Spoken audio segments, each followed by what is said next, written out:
All right, we're back at it, and we need to lay a little industrial district on the other side of this river. We're finally jumping across. The reason I'm doing it in this spot is because it's gonna kind of be on the edge, but at least there won't be like a conga line of industrial trucks, delivery trucks going back and forth across the little bridge. I'm gonna add a bridge down here at this end, don't worry. But I just didn't want to see that, like I said, just giant line back and forth all day of industrial trucks coming from that one little sector we got to try to feed into what will be this little historical, really small, again, I'm using the word downtown very loosely.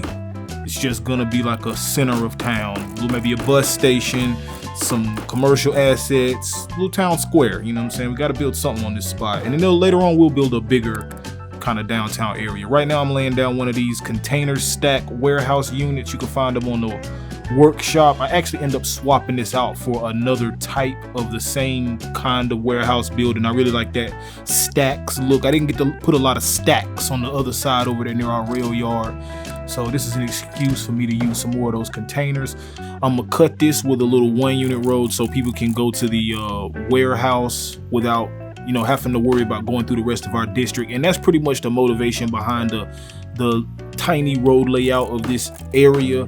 It's sort of a traffic sponge. It may not look like it, but it definitely is a traffic sponge. You come in, if you're returning from the warehouse, there you go ahead and hit that left. If you're bringing in raw materials or whatever, continue on past my little 1-unit road and go to one of these other roads. And like I said, the motivation is to try to keep the traffic from stacking up on top of each other. Here's the buildings I decided to go with. These are just some default generic factory assets. You can find them on the workshop. If you just search factory, it should be like the first one that pops up under the industrial buildings section.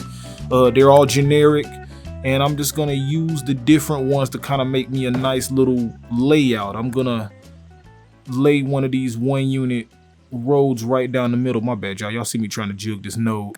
Get out of there. Oh yeah, I want this kind of 1-unit road to kind of come down the middle of these units. Kind of got to move these nodes around manually. There we go. Just flip around back and get this connected up right. I'm gonna have to actually use the main road as like a frame so I can put the streets where I want. I'm gonna delete those. Don't worry about those. Trust me, this is gonna be, it's gonna work. I want you to come in, drive around the back side of these buildings, and this little 1-unit road in the front is kind of like a frontage road. You know what I'm saying? So you're staying off of that main drag. I just want to keep that main drag from getting congested at all.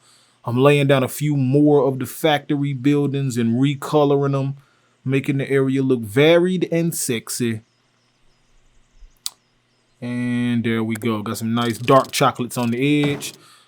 I'm gonna delete this little road just so the layout doesn't have such a grid. It's a grid, I know, but it's a cool grid. You know, it's a cool grid. Also, if you need to for some reason drive around our industrial area, go ahead and hit that right, bro. You don't need to go down that industrial road. Just hit that right, and we're gonna put some more stuff on the backside, maybe a little bit of commercial. And this area will feed into our, like I said, historical air quotes downtown. It's really low rise. Probably gonna be some poorer neighborhoods kind of sitting right up against the side of this. And I'm also gonna use one of these overpasses. I'm gonna put a bus stop behind everything, and I don't want the people to come off the bus and start going across the street. Like, again, gotta keep that main road traffic free. That's the goal. Off to the side over here, I'm gonna lay down this abandoned water treatment plant, and I kind of put it, you know, you see it's kind of at a curve. I didn't want to make it like straight. I wanted to almost be like maybe there was a older road network, and when they came through and built up the new little industrial sector, that building just didn't get included. It didn't get bought, revamped, or nothing. They just, let's just build over here. We just act like we don't even see that. I'm gonna surface paint up right here, but I'm not gonna paint everything. I do want to leave some areas exposed for some overgrowth and decals and trash. Y'all know how we do. Let's get it.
get that tree out of the way of my industrial park sign. Now that everything is looking more or less how we want it to look right here, I'm gonna add a couple of commercial assets on the back side. There's a bus station bus stop right here rather, and I wanted people to have some type of options to shop. If they get off the bus or they're on their way home, they can just grab a Mountain Dew and a Snicker bar. You know how we do. So I'm gonna lay down a Love's asset.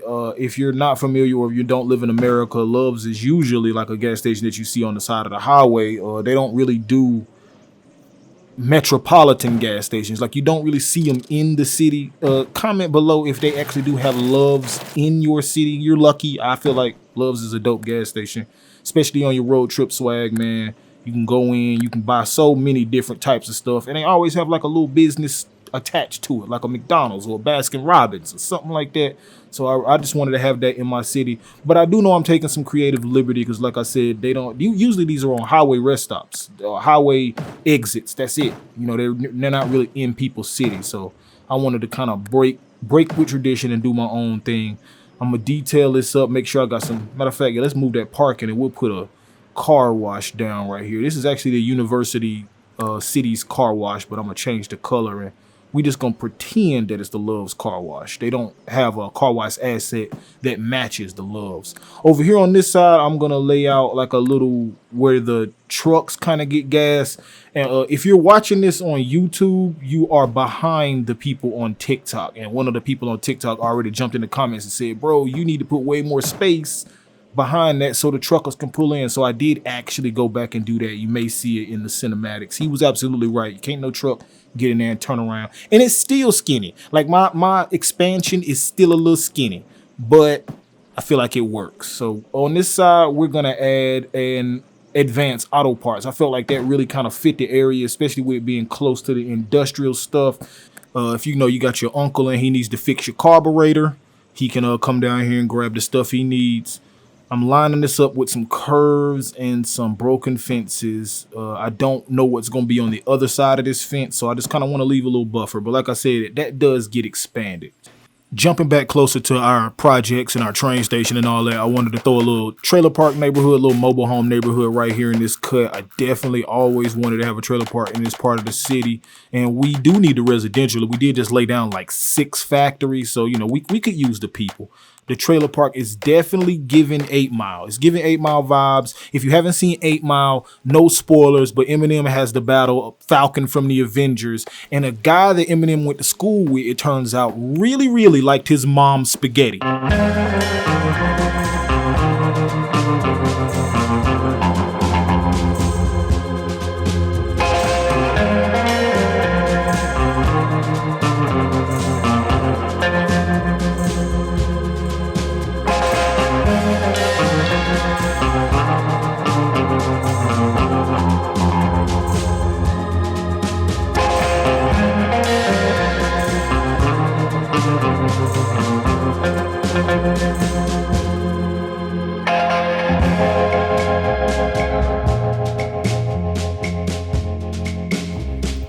Tell you how I knew I was in my bag when I put that dog on that couch. Yo, I was like, yo, this is why y'all watch me, because I put dogs on couches. That's what we doing. Roll my cinematics, family.